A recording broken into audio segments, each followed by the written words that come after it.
đồng bé câu câu không đâu này chia lô cái tòng nhất là tạm hộ huê nhất sẽ có tạm mi nó tạm hộ huê cơ gì mà nó hộ huê gì thì cái gì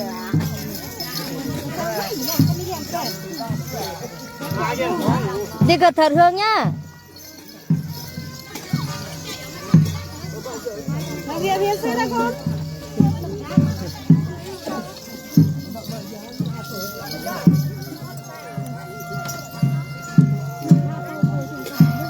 Đi đường này đã. Mặn mà lục cho mình hồ.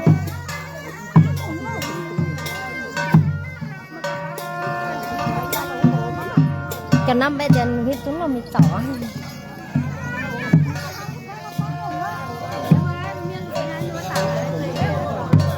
Phải trực tiêu là cho bà mắt tâm mà.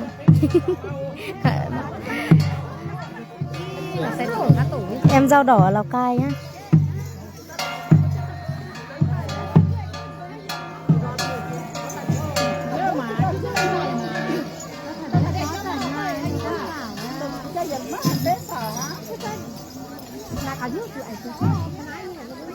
Chuyến chắc không sao không chưa.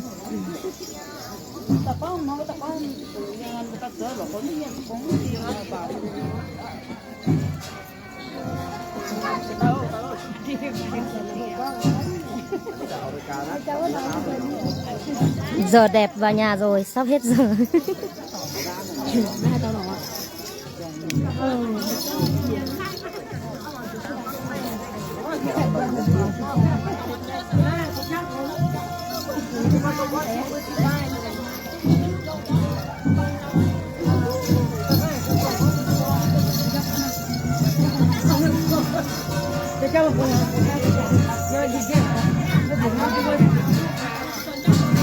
Chào tả lít tả lít.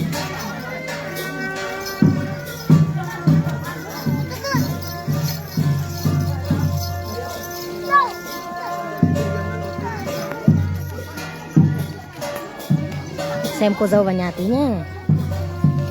Không biết ở đây có mạng phát trực tiếp không? Giờ quay. Đứng đây chắc được rồi. Chào mọi người đang xem nhá. Giờ điện thoại không hiển thị ai đang xem luôn.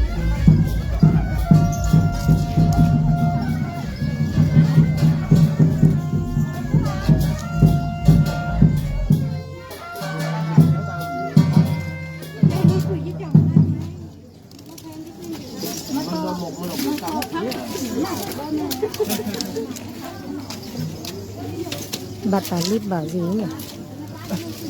Không hiểu.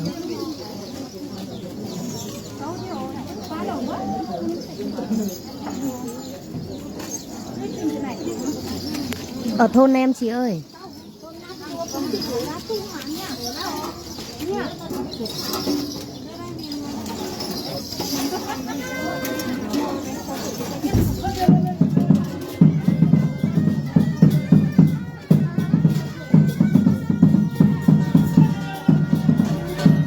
Giờ lành vào nhà rồi.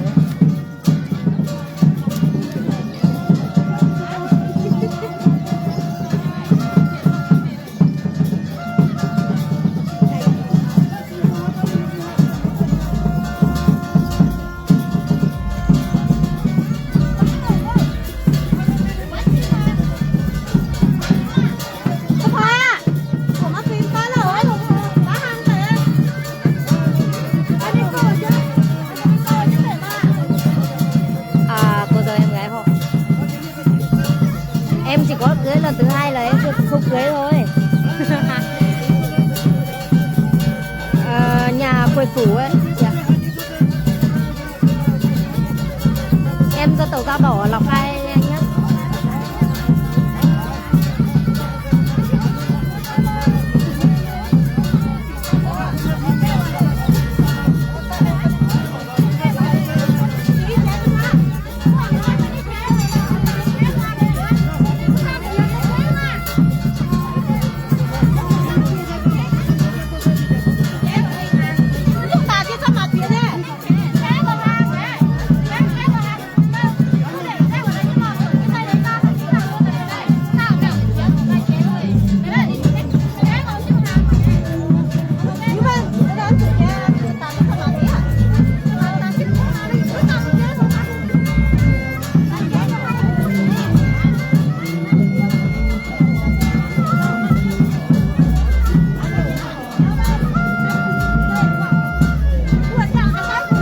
em lấy đâu mà cưới.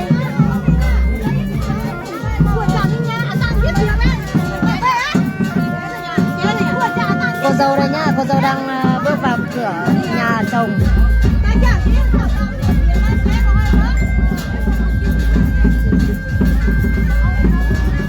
Đúng rồi, ở tòa xanh nhá.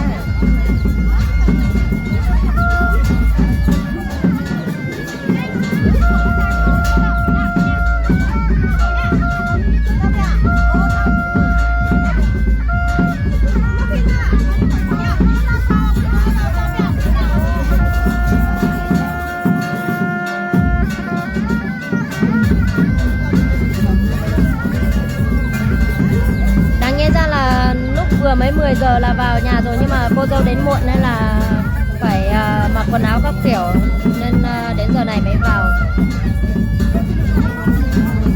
Chào mọi người đang xem nhé. Giờ điện thoại không hiểu sao nó không hiện người xem ấy, nên là mọi người không bình luận vì tôi không nhìn thấy mọi người mấy người xem đâu.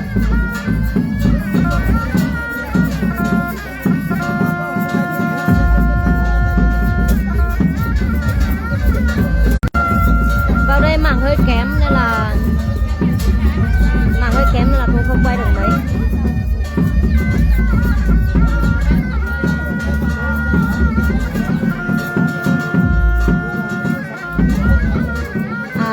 Từ 7 vậy nữa. Chào tất cả mọi người đang xem nhé.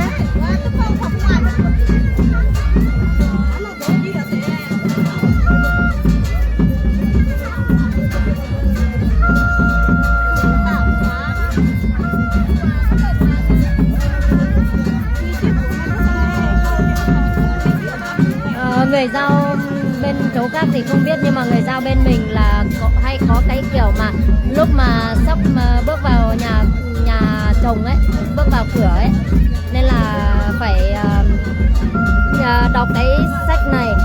Nhưng mà đọc cái này thì phải có chuông, có trống với lại thổi kèn các kiểu để cho người khác không nghe thấy, để người khác làm hại cô dâu và bên nhà cô dâu. Nên là cảm giác lúc này rất là ồn luôn.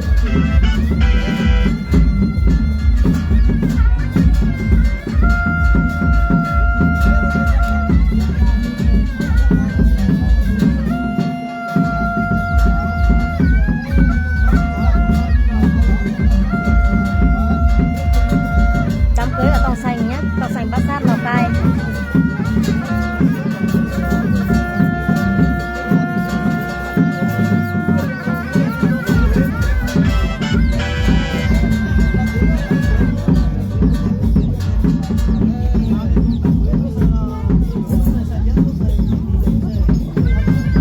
Chào tất cả mọi người đang xem nhé.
Và 30.000 người đang xem. Em chỉ mong như thế thôi anh ạ. Được 30.000 người xem thì chắc là nếu mà video này em đăng thì chắc là cũng được, nhưng mà hiện tại bây giờ thì chắc cũng không được. Sợ mạng em kém mà không quay được lâu ạ. Em là người Lào Cai mà, người Dao Lào Cai mà.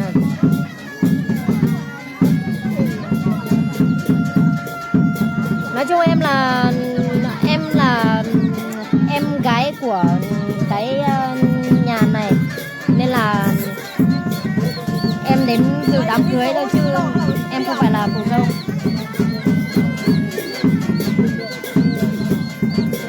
Hello Triệu Hoa nhé. Chào mọi người đang xem nhé.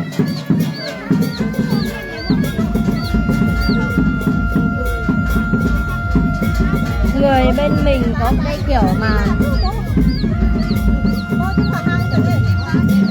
người bên mình có cái kiểu mà hay đổi đầu này.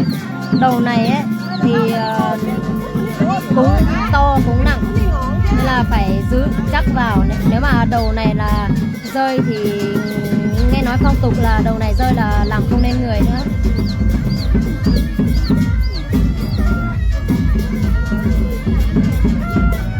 Phải giữ đầu này đến khi bái đường xong là đi vào tận trong buồng rồi mới được cởi cái đầu này, xong là mới quay ra cô dâu mới đi lấy nước rửa mặt cho bên họ nhà chồng hết.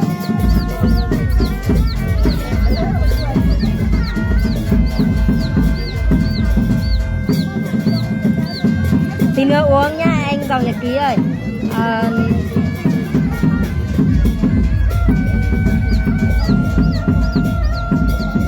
Chào anh Tiến nha. Đám cưới ở Chu Cang Hồ. Chu Cang Hồ Tộc Sành.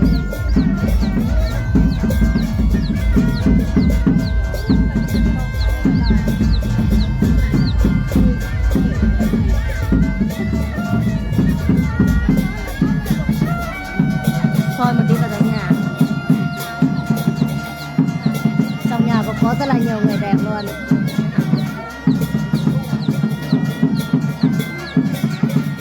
Em tưởng anh về chứ bảo về uống rượu ấy, em ấy, thèm rượu quá nên là mất ngủ mấy đêm rồi.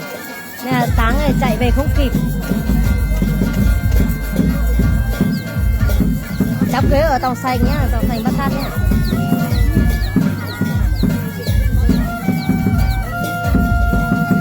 Hôm nay là ngày tốt nên là vào nhà luôn.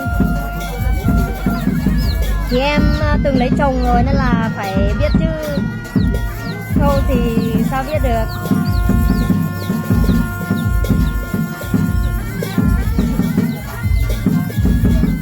Tối em lại uống ở đây, sau là chiều mai em phải đi làm rồi. Gái sinh nhiều lắm, nói chung là toàn gái 1 con 2 con thôi.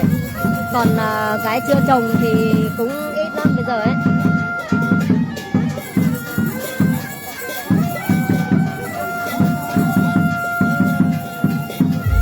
Bây giờ chờ cô dâu vào nhà nên là rất là lâu. Và tối anh lên uống rượu nhá. Uống với anh một chén sau đủ phải vài chai ấy. Bọn em là chỗ của em là uống rượu bằng bát đấy, con gái ấy.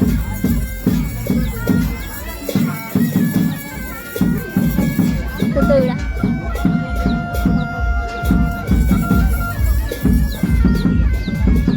Chào tất cả mọi người đang xem nhé. Ok, tối anh lên. Em sẽ em uống rượu nhưng mà em uống rượu buổi trưa, nhưng mà em sẽ uống ít hơn để còn để lại cái bụng để buổi tối để còn uống.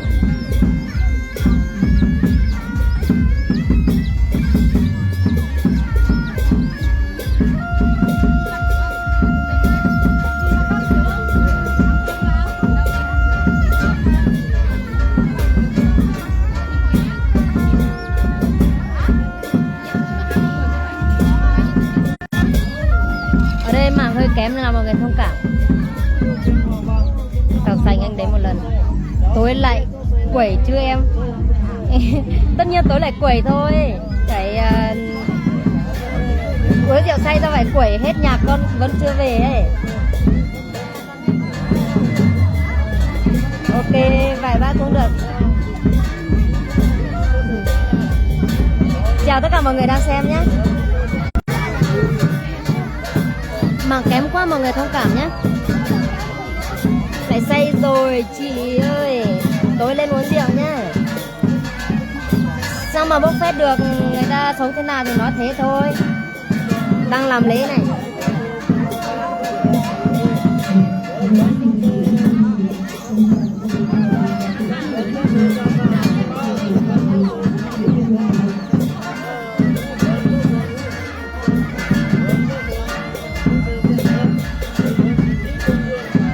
chào tất cả mọi người đang xem nhé.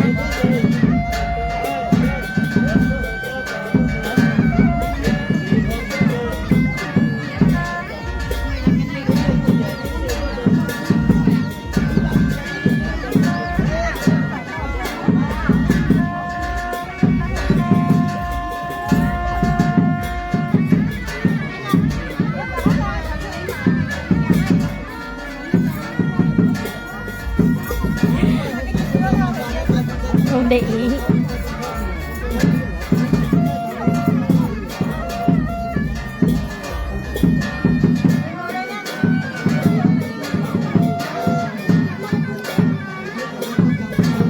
Kiểu là lúc vào nhà như này ấy, thì bên phủ dâu thì tất cả mọi người đều phải quay mặt xuống chứ không được quay mặt lên.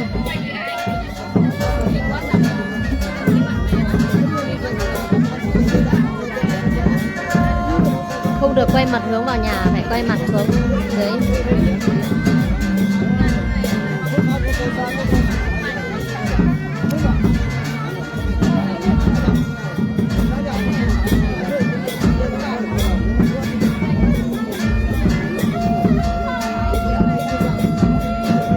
Mọi người ở chỗ khác thì không lạ rồi, nhưng mà người ở chỗ khác thì lạ, nhưng mà người ở chỗ mình thì cũng không lạ, chỗ nào nó cũng như nhau.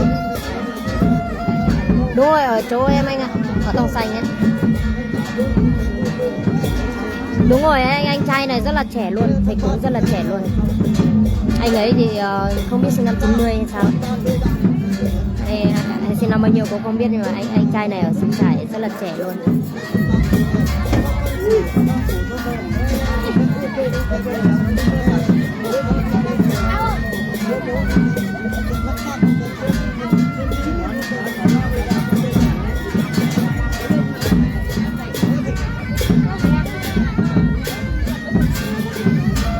Một chút buồn. Đám cưới ở Tàu Sành nhá, Tàu Sành là Bát Sát Lào Cai.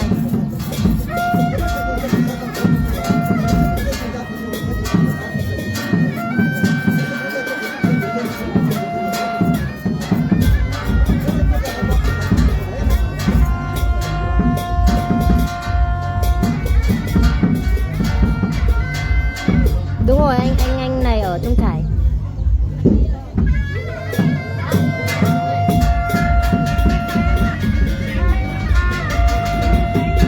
Sắp được vào nhà rồi mọi người nhá. Tí nữa vào nhà không biết còn mạng để quay, không biết có mạng để phát trực tiếp không. Để cô dâu bắt đầu vào nhà nhá.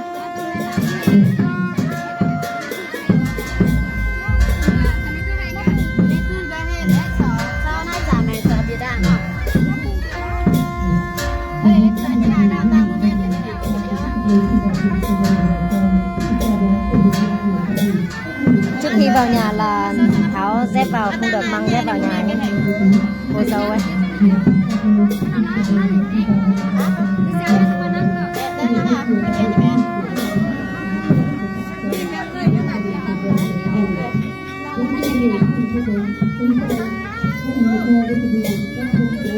Cô dâu vào nhà rồi nhá.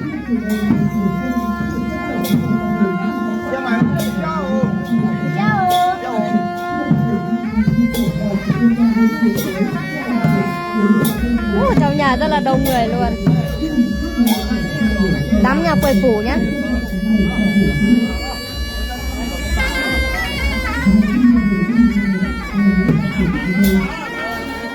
Ô, sinh nhật ổn ạ. Chờ bà không biết.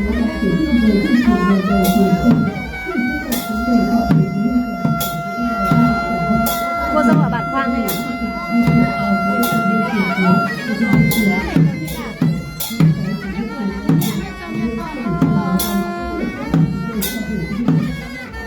Này, ini lebih komian atau?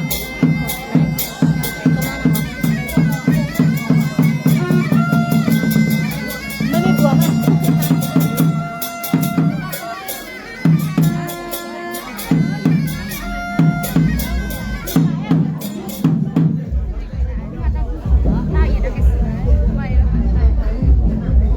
Muốn vào trong sâu một tí nhưng mà sẽ không có mạng.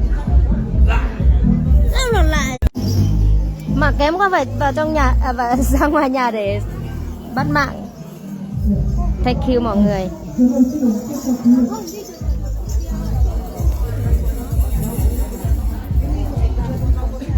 Mà kém có không quay được.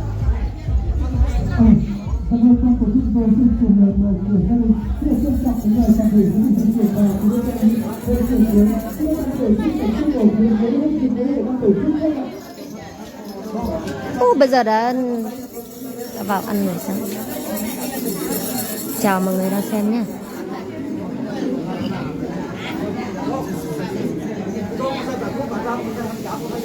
Mặc kém nên là không vào được trong nhà. Và trong nhà mặc kém không phát được.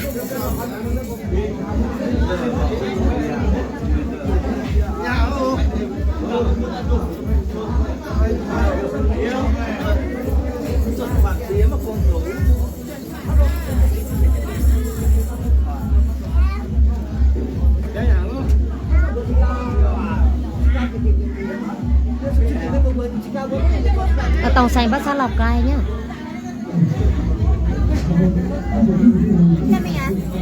Ok. Ok. Cái gì mà ta nó tàu tây tàu tao mình ở mạng là